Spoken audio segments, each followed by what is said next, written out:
சரி நீ எப்படி இருக்க அத சொல்லு. அதான் இருக்கேன்ல, பாத்துட்டு தானே இருக்கேன். வீட்டுல எப்படி இருக்காரு? இருக்காரு, வேலைக்கும் போறதில்ல, வீட்டுக்கும் வர்றதில்ல. குடி இப்ப காலையில இருந்து ஆரம்பிச்சுட்டாரு. கேட்டா ஏதாவது ஒரு காரணத்தை சொல்லுவாரு, சிரிப்பு தான் வரும். புதுசா பிசினஸ் பண்றேன் பாரு, திடீர்னு அரசியல குதிக்கிறேன் பாரு. ஆனா எதுவும் உருட்ட மாதிரி தெரியல.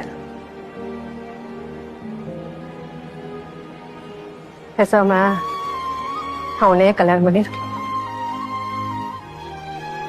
எல்லாரும் சொன்னாங்க, எங்க அப்பா தான் சென்னையில கட்டி கொடுத்தா என் பிள்ளை எப்படி இருப்பா என்ன பண்ணுவான்னு தெரியாதுன்னு வேண்டான்ட்ட. ஆனா இப்ப பாரு, இதே ஊர்ல தான் இருக்கேன்.